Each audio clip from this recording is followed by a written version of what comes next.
Olá, meus queridos irmãos, a paz do Senhor Jesus, que alegria estar de volta aqui no canal Vem Pela Palavra. Já quero pedir para você, clica aqui embaixo para se inscrever.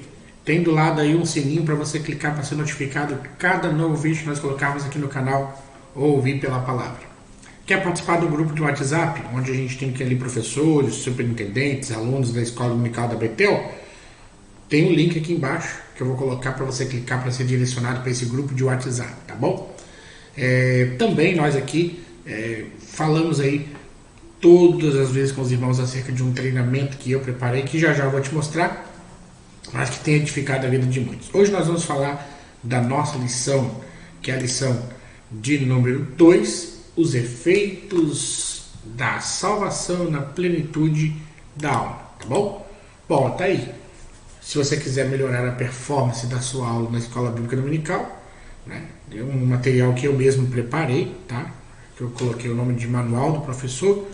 Aqui na descrição do vídeo tem um link para você clicar, onde você vai poder aí ser direcionado e saber como fazer esse treinamento que tem ajudado muitos professores. Se você quiser fazer, é só clicar nesse link aí, vai ser direcionado para a página e vai nos ajudar aqui no canal Ouvir Pela Palavra, tá bom? Então vamos lá, lição maravilhosa, lição de número 2, falando acerca da implicação da salvação de que forma isso atinge a plenitude, né, do cristão, e esse é o tema de hoje.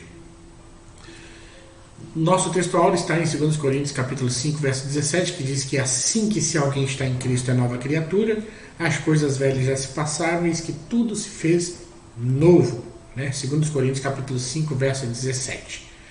A verdade aplicada na nossa lição diz que quando o homem recebe Jesus Cristo como seu Salvador, ele inicia a caminhada de restauração em todo o seu ser. Então, o ato de aceitar a Cristo como Senhor e Salvador da sua vida é o ápice, né, o ponto de partida para uma transformação que vai acontecer na vida toda, né, em todo o ser, que atinge tudo, tá bom? Nós temos 3 objetivos que nós precisamos alcançar quando terminarmos essa lição, que é expor a origem e a natureza da salvação, mostrar os resultados da justificação e ensinar acerca da bênção da santificação. Olha só, salvação, justificação e santificação. Está aí 3 pilares importantes que definem o nosso processo de salvação, né? São passos e degraus que todo aquele que se converteu a Cristo, todos aqueles que aceitaram Jesus como Salvador precisam galgar na sua existência. Então não é apenas aceitei Jesus e terminou, não. Tem outros passos importantes logo após a conversão, que é o segmento, que é a continuação desse processo que já começou em nós quando nós abraçamos a fé em Cristo Jesus. Salmos 51 é onde está o texto da nossa lição. Depois você faz essa leitura, você com seus alunos aí na sua classe, tá bom? Então, vamos enfatizar nessa lição o tema salvação e os reflexos que esta ação de Cristo em nós, que nos salvando dos nossos pecados, né, vai trazer em todas as áreas da nossa vida, né? Então, vamos destacar os aspectos da salvação. 2 aspectos fundamentais: justificação e santificação. Esse termo salvação tem algumas implicações nas Sagradas Escrituras. Salvação pode ser um livramento, salvação pode ser uma cura de uma enfermidade, salvação pode ser um resgate de alguma coisa. Então são várias implicações, né, que pode ser usado nesse termo de salvação na Bíblia. Mas aqui na lição nós vamos falar salvação tendo o contexto evangélico dessa palavra, que é a palavra que é usada para referir ao ato de Jesus no Calvário, né? Aquilo que Cristo fez por nós. Então, a libertação do pecado, que vai envolver a regeneração, a justificação, a santificação e a glorificação. Então, o escritor aos Hebreus, quando fala acerca dessa salvação, ele até chama de uma tão grande salvação, né? Então é isso que nós vamos focar nessa lição, é esse foco. A salvação, né, ela tem como partida, ou seja, ela sai, o início dela, né, o ponto de partida da salvação, a origem da salvação é na pessoa do nosso Deus. porque foi Deus que planeja e executa a salvação, né? E aí, claro, usando nesse contexto o Filho, Jesus Cristo, para vir aqui e concretizar essa obra. Então, essa obra que Cristo fez na cruz do Calvário é a revelação mais autêntica e visível da humanidade de Deus em salvar os homens, né? Desse plano de Deus para salvar as pessoas.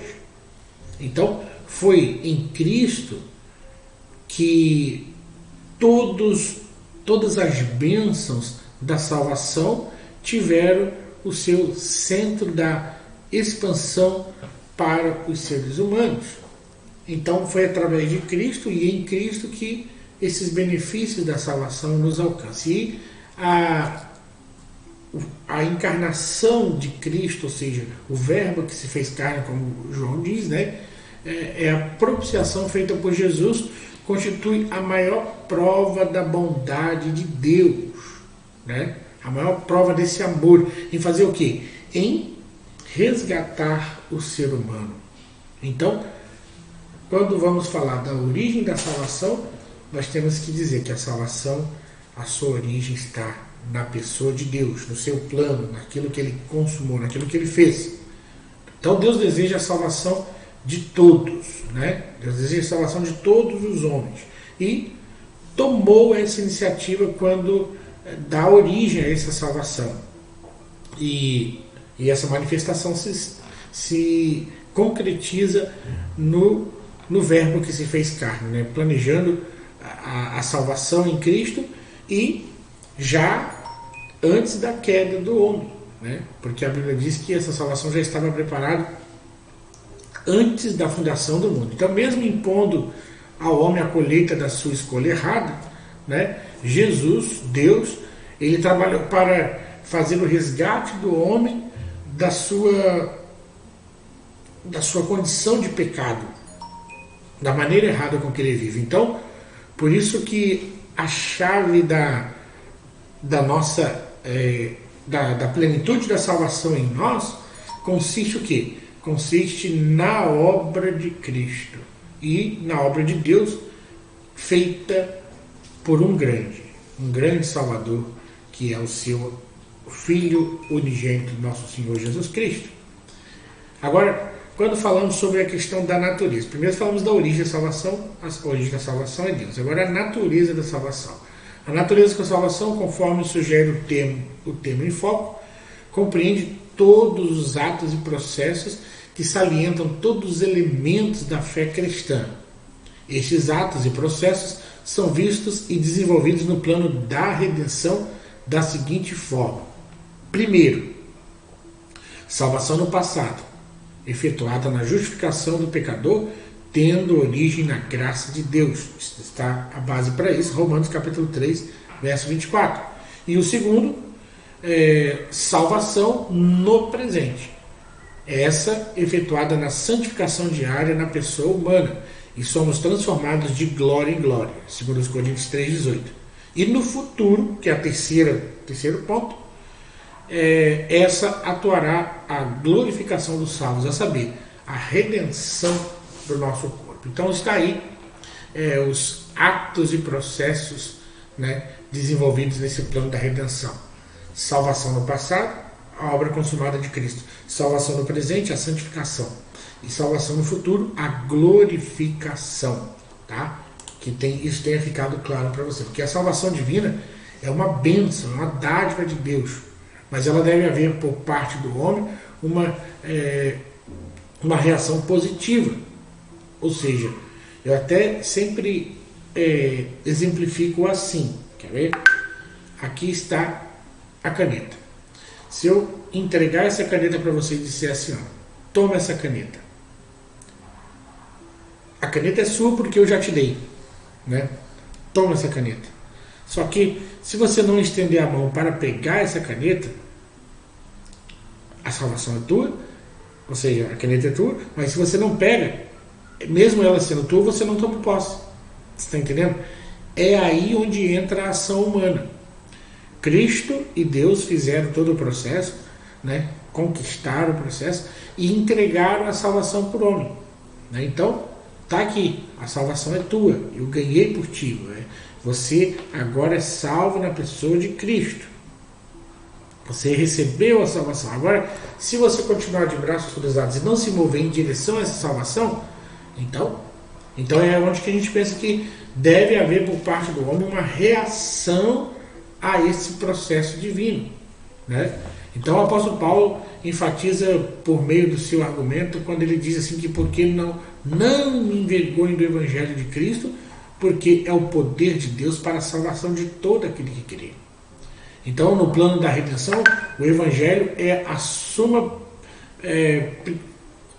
vamos dizer assim, é o primeiro elo, né? É o primeiro contato com Deus por meio de Jesus Cristo e entre a mão humana e a mão divina, pois é através dele e por ele o homem descobre a justiça em Deus. Paulo descreveu isso em Romanos, capítulo 1, versos 16 e 17. Então isso é muito importante, de fundamental importância para nós. Agora, a lição aborda um tema um pouco polêmico, né, que é aí a eleição. Né? Então, são muitos textos utilizados aí para esse tema, mas a lição pega aqui 2 textos que vem sendo discutido ao longo da igreja, né? Efésios 1, 4 a 6, depois do verso 11, e 1 Pedro, capítulo 1, versos 1 e 2. Claro que na apresentação da lição nós não vamos aprofundar nesse tema, né, porque vai haver muito debate, enfim, e demanda muita atenção para se conversar nesse tema. Mas 2 aspectos são importantes serem levantados para o entendimento desse tema, que é o tema da eleição. Primeiro, a eleição se dá antes da criação do ser humano e antes do pecado. Segundo, esta tão grande salvação não foi um plano de emergência, como se Deus tivesse sido surpreendido. Terceiro, a eleição segundo a presciência, propósito e conselhos prévios de Deus na salvação, segundo diz Strong. Quarto, a eleição é em Cristo, não pelo mérito humano. E quinto, César Moisés escreve que a soberania divina coexiste com o livre-arbítrio e qualquer tentativa de explicar como isso ocorre leva a equívocos e discussões desnecessárias. Então, fomos eleitos pelo Senhor, né? Fomos eleitos para uma salvação, né? Para herdar essa salvação desde a fundação do mundo. Então, quando a Bíblia fala de eleição, está falando no sistema, de uma forma coletiva e não abordando o indivíduo particularmente. Né? Então, porque qualquer estudo aí sobre a eleição vai dever sempre começar por Jesus. Né? E toda conclusão teológica que não fizer referência ao coração e aos ensinos do Salvador seja tida forçosamente por suspeita. Então, sua natureza reflete o Deus que elege, e em Jesus não achamos nenhum particularismo nele, né? Nada, não achamos nenhuma uma particularidade nele. Achamos nele o quê? O amor. Então, Paulo vai fazer um vínculo do amor à eleição com a predestinação. O Deus que elege é o Deus que ama. E ele ama o mundo. Então a salvação provém inteiramente da graça de Deus, mas declarar este fato não exige que diminuamos a nossa responsabilidade quando confrontados pelo Evangelho. Então, eu já fui salvo, estou salvo, não tem mais o que fazer, como a salvação implica somente na obra de Deus, não há nada que eu possa fazer como ser humano. Não é isso que a Bíblia diz, porque quando o Evangelho de Cristo nos confronta a sermos santos, né, a abandonarmos a nossa vã maneira de viver, nós precisamos sim nos adequar a este poder do Evangelho que vai agora transformar as nossas vidas. Como podemos agora falar nessa parte da lição, eu vou colocar aqui o slide para você ir comigo. Os resultados abençoadores da justificação. Segundo o comentarista Strong, justificação, como descrito na Bíblia, é o ato divino de considerar como justo, declarar justo uma pessoa com base na obra de Cristo na cruz, absolvendo-se-os das consequências eternas do pecado. Assim, o Senhor Deus considera e trata como justo todo aquele que crê em Jesus Cristo. No presente tópico da lição, que é o tópico 2, nos deteremos em 3 bênçãos que resultam da justificação, as quais fazem a diferença para um estado saudável da alma. Então, vamos aqui falar, nesse tópico da lição, 3 resultados em que a salvação traz e implica na nossa existência. O primeiro resultado, sendo, pois, justificados pela fé, temos o quê? Paz com Deus. Então, Romanos 5,1 vai falar isso. Então, eis uma bênção tão poderosa que faz a diferença na vida de uma pessoa. Porém, é importante compreender que o que está sendo ressaltado aqui é a paz que é resultado da justificação. Portanto, é diferente daquela buscada e oferecida pelo mundo. Porque a paz, como resultado da reconciliação com Deus, é consequência de ter recebido o favor divino. É a paz que está além do nosso entendimento. Abençoe e guarda o coração e mente e sentimentos. Filipenses 4:7. É a paz por sabermos que fomos perdoados, reconciliados, aceitos por Deus, que não é pelos nossos méritos, pela nossa própria justiça, mas por causa do sacrifício perfeito e daquele sacrifício cabal, daquele sacrifício eterno de Jesus Cristo, quando ele se entrega ali na cruz do Calvário por nós. Então, o primeiro benefício que implica na nossa vida em relação à salvação é a paz com Deus. Então, nós vamos ver aqui o início do drama do homem, né? Ou aceita o perdão de Deus através de Cristo, ou ele vai tentar inutilmente achar alguma forma de remir os seus sentimentos, né? Através de boas obras, religiosidade, autopunição, e com isso ele tenta se auto-justificar em tudo. Há uma dificuldade enorme no homem em aceitar o perdão de Deus, e a síndrome do primeiro Adão sempre fala mais alto. Qual é a síndrome do primeiro Adão? É a mulher que tu me deste, de atribuir ao outro aquela responsabilidade que é sua. Então, ou o homem aceita o perdão e vive baseado nisso, buscando isso, ou ele vai então entrar pela via que é o caminho paralelo, que não vai levar a Cristo, que é uma autojustificação, que é uma autopunição, uma sabotagem de si mesmo, tentando minimizar um pouco as suas más obras. Mas a primeira opção é a mais certa, é aceitar o perdão, né? Receber esse perdão, viver esse perdão que agora foi facultado a nós. Segundo, falamos da paz, o segundo agora é a alegria que o Espírito Santo produz em nós. Romanos capítulo 5, verso 2, diz que nós nos gloriamos, não no sentido do orgulho humano, como indicado em Romanos 4:2, mas a alegria que se fundamenta no Senhor.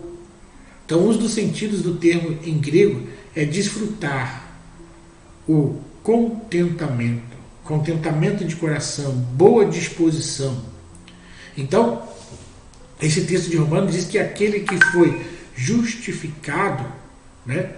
Aquele que foi justificado, aquele que foi agora perdoado por Deus, ele desfruta de uma alegria. Por quê? Porque ele vive nessa esperança das promessas de Deus em relação àqueles que servem a Ele.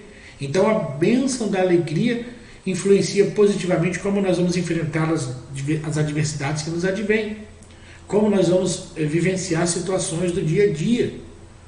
Nós não somos sufocados pelo desânimo, pois afinal a alegria do Senhor é a nossa força. Então, um texto que contribui muito para a reflexão acerca da alegria é Romanos 14, 17, pois trata da vida vivida por aquele que faz parte do reino de Deus, ou seja, foi justificado e reconciliado com Deus.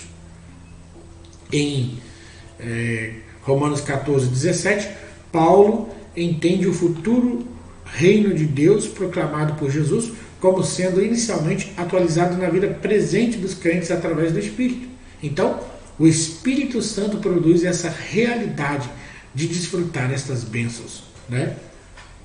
Justiça, paz e alegria da herança vindoura, aqui e agora. Então, nós já começamos a viver aquilo que é uma herança do que vai acontecer. E a terceira benefício que fala acerca da salvação é a esperança. Falamos então da paz, falamos da alegria e agora da esperança. A esperança não traz confusão, ou seja, não decepciona e não envergonha ninguém, porque essa esperança está fundamentada em Deus e nas suas promessas. E esse é um tema bastante presente nas Escrituras. O discípulo de Cristo não tem esperança apenas no que concerne a vida debaixo do sol, mas também espera compartilhar a glória de Deus. Então a esperança daqueles que servem a Cristo consiste em algo muito mais profundo do que apenas nessa vida. Essa esperança vai produzir em nós firmeza, vai colocar em nós segurança, né? Então, ter esperança é um sinal de saúde mental, acredita uma psicóloga chamada Lilian Graziano, né? Ela é diretora do Instituto de Psicologia Positiva do Comportamento. Então, meus amados irmãos, esta esperança, né, vai ser destacada pelo escritor aos Hebreus, que é como âncora da alma que segura firme, porque está baseada no caráter de Deus, ou seja, é impossível que Deus minta. Então a esperança é um benefício da salvação. Por quê? Porque você aguarda em Deus, e Deus é infalível. Tudo que Ele prometeu, Ele cumpre, tudo que Ele prometeu, Ele faz. Romanos 5,5 diz que quando a esperança de alguém se mostrasse falsa, esse ficaria envergonhado. Então o salmista ora para que Deus não deixasse a sua esperança causar-lhe constrangimento. Então o objeto da esperança dos crentes, entretanto, não é capaz de deixar envergonhado, porque a base da nossa confiança está o quê? Está no futuro. E esse futuro está prometido por Deus. E esse futuro é garantido por Deus. E aí onde está que a esperança não nos traz confusão, não nos deixa envergonhados, né? Vou dar uma pausa aqui só para lembrar que se você quiser fazer um treinamento para professor de escola bíblica dominical, melhorando aí o seu conhecimento, a sua dedicação como escola dominical, aqui na descrição desse vídeo, aqui embaixo tem um link para você clicar para ser aí direcionado e saber como fazer parte desse treinamento, tá bom? Vamos então para a terceira e última parte da nossa lição, quando vamos falar sobre as bênçãos da santificação. Quais são as bênçãos oriundas aí da santificação? Primeiro, santo é uma palavra descritiva da natureza de Deus. Deus é santo.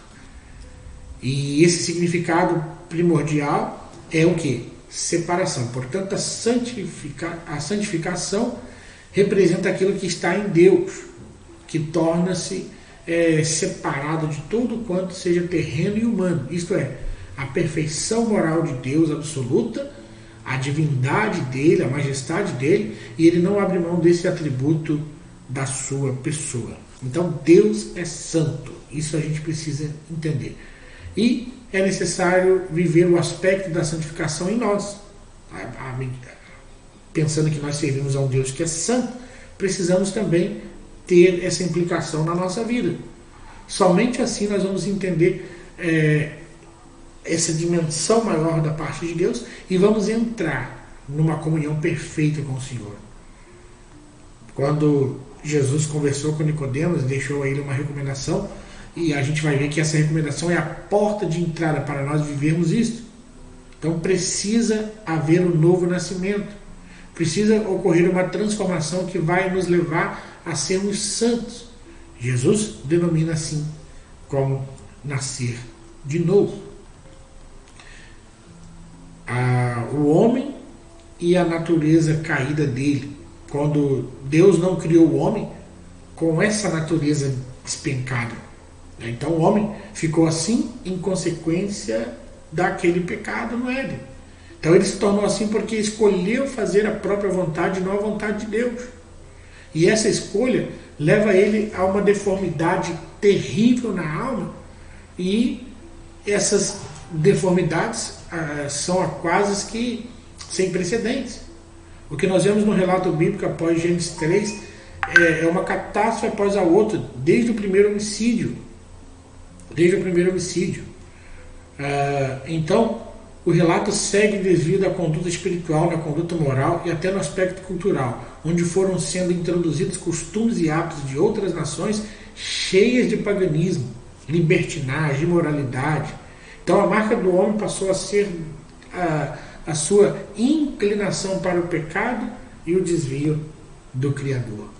Então você observa que Deus faz o homem perfeito, mas tudo isso que o homem viveu distanciou ele daquele modelo inicial que Deus havia feito. Então essa realidade também trouxe inúmeros prejuízos no contexto do habitat do homem. A terra passou a ser um ambiente hostil em toda a sua natureza, desde a cadeia alimentar até a própria convivência entre o homem e seus pares. Tudo se deformou por causa disso, né? E por isso o apóstolo Paulo colocou em sua carta aos Romanos, no capítulo 8, verso 22, porque sabemos que toda a criação geme, né? Olha só como ele diz, toda a criação geme e está juntamente com dores de parto até agora. E essa constatação é precisa e demonstra o quanto o homem precisa se voltar para Deus, para que essa natureza inicial, para que ele seja restaurado a essa natureza primordial e aquela primeira que Deus havia feito. É muito importante nós lembrarmos que diante da realidade da santidade de Deus, o pecado humano, né, nós vamos ver que o pecado humano fere isso, né, dificulta essa relação com Deus diante dessa realidade da santidade de Deus. Agora, todos os homens, né, agora reconhecendo Cristo como Senhor e Salvador, passam a voltar-se para Deus, reconciliados. Mas agora, reconciliados com Deus, precisam viver em novidade de vida. Então a fonte que nos capacita a termos esse novo andar é expressa nos seguintes termos: estar em Cristo, andar nele, andar em espírito. Somente assim será possível uma vida em santificação. E para se relacionar com Deus precisa ter uma vida em santificação. O nosso bispo, Abner Ferreira, ele comentando sobre os textos bíblicos que tratam da santificação, em 1 Tessalonicenses capítulo 5, verso 23 e 1 Pedro, verso 1 e 15, ele vai dizer que esses ambos textos enfatizam a totalidade da existência humana como alcançada pela obra da salvação. Então a santificação está presente, orientando todas as ações da vida. O termo toda a vossa maneira de viver inclui relacionamento com Deus, pensamentos, sentimentos, vontades, controle do corpo, controle da mente, né? O entendimento de que o corpo é o templo do Espírito Santo de Deus. Isso também vai implicar nas questões dos relacionamentos interpessoais. Então, meus amados, essa tão grande salvação, como diz o escritor dos Hebreus, né, providenciada por Deus, por intermédio de Cristo, não somente vai proporcionar para nós a reconciliação do ser humano com o Criador, mas também resulta em bênçãos de restauração em todas as áreas da nossa vida: corpo, alma e espírito.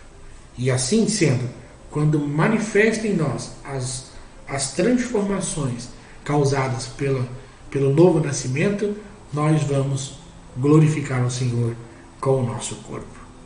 Nós vamos glorificar o Senhor com a nossa vida e o nome dele será aí exaltado para sempre. Amém? Está aí a conclusão. Mas eu quero lembrar para você que se você quiser fazer aí o treinamento de professor de escola bíblica dominical, aqui na descrição desse vídeo tem um link para você clicar para você saber como fazer parte desse treinamento, tá bom? Que Deus te abençoe. Nos vemos aqui na nossa próxima aula, tá? E vamos juntos aí caminhando nesse passo a passo ao conhecimento da palavra de Deus. Ó, beijo no seu coração e até o nosso próximo vídeo, se Deus assim permitir. Fique na paz do Senhor.